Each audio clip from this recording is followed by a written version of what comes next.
All right. We are back here at Song of the Day, coming to you from the Rock Cave. I'm your host, Mark Pierce. It's Tuesday, Tasty Tunage Tuesday. We are back after a short break. And like I said, we'll be back and forth for the next few weeks, I think, even.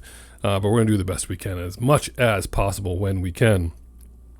I want to get this episode out last Friday or Saturday. I just couldn't do it in time. But of course, we are talking about the passing of Sinead O'Connor at age 56 years young last Thursday. What a terrible loss to the music industry. And boy, what an artist she was. What a voice she had. I'm a huge fan. And I don't know about you guys, but she's got some great stuff out there. So let's talk about her for just a few minutes.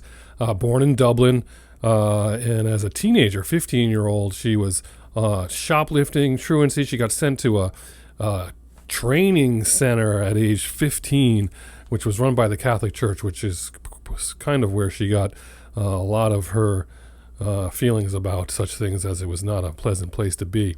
Her mom died in a car accident when she was 45 years old, and Sinead was 18, so that's going to do a number on you. And then it was just from there she started singing around that time. So she was in a band, Ton Makut, and she eventually was kind of convinced to go solo, and she was signed solo, and ended up releasing her debut record, The Lion and the Cobra, in 1987, which was a huge college hit, and won a Grammy, didn't win the Grammy, but like a Grammy nomination for Best Female Rock Performance. But off the heels of the song Mandika, which was a huge college hit, that's what drove that. And I didn't hear that music then. That's not when I first heard it. It wasn't until 1990, like most of us, that we heard the album I Do Not Want What I Haven't Got. This one right here. Got my Super Deluxe issue here. Remember when they used to make CDs and they'd entice you with a Super Deluxe double with lots of extra stuff on there? Anyway, that was the big deal. Because not only because of her doing Prince's song, Nothing Compares to You, but her look, the shaved head, everything. I mean, that was just new. MTV all over the place. But that song, the voice in the song, I mean, I just remember 1990. It was just everywhere, but it was so good. We'll get back to that record in a minute, but that's where most of us were turned on to her. And even then, I was just listening to that song for the most part.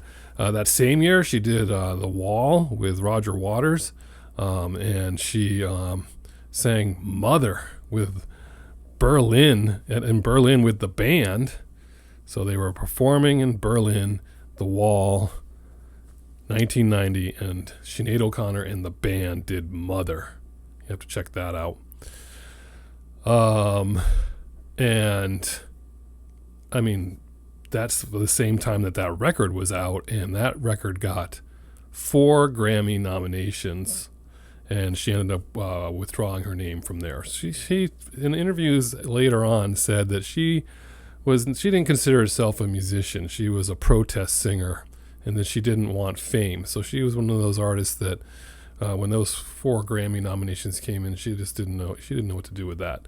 Couldn't really wrap her brain around that. So, of course, 1992, because she considered herself a protest singer, Saturday Night Live famous performance where she did Bob Marley's song War and tore up the picture of the Pope for her protest of injustices, and the reaction, if you read about it now, seems a bit dated. To me, but anyway. 1994, Universal Mother came out. She was supposed to do Lollapalooza, but she dropped out because she was pregnant. And then 2000, Faith and Courage, another great record that came out. And then she retired for good. In total, 10 albums. And just what an amazing career. I think it was great. And of course, 2021, her son died at age 17. She was going to do another tour, and then she had to cancel that. She did some Irish music. I was supposed to see her like 8 years ago, I think, and she canceled that tour. I was super excited because I couldn't believe that she was coming around, and she ended up not coming. So anyway, obviously, mental health issues also, they get in the way, right? So, but her music, let's get to her music. That's why we're here. So many songs to listen to if you don't know her music. Mandika, of course, awesome song. That's great. That's a contender for Song of the Day. And there's some great versions floating around of all the artists singing her songs. That's great. So anyway, Troy, awesome. And from this record, from this one that everyone, this has got some killer tracks on it. Feel So Different, Three Babies. She did All Apologies. She covered that in Nirvana in 94. One of the later ones, Universal Mother, had No Man's Woman, which was awesome. Of course, you got to check out that one on the wall. Some deep cuts, and that is, first of all, Black Boys on Mopeds. If you don't know that one, you're checking it out, based on a true story. But you can read about that. But this song is just unbelievable. It's just so good. Wow, so powerful. It really is. Check out Black Boys on Mopeds. And also The Last Day of Our Acquaintance. Unbelievable. Also based on a true story about breaking up with her manager. It's going along slow with her beautiful voice. And then out of nowhere, the last 30 seconds, 45 seconds, all of a sudden, guitar, drums, her voice kicks in. It's unbelievable. So those are ones you have to check out. Of course, Nothing Compares to You. I didn't even hear Prince's version until many, many years later. I did not know at the time that it was Prince. I don't know if they were not saying that on the radio or what.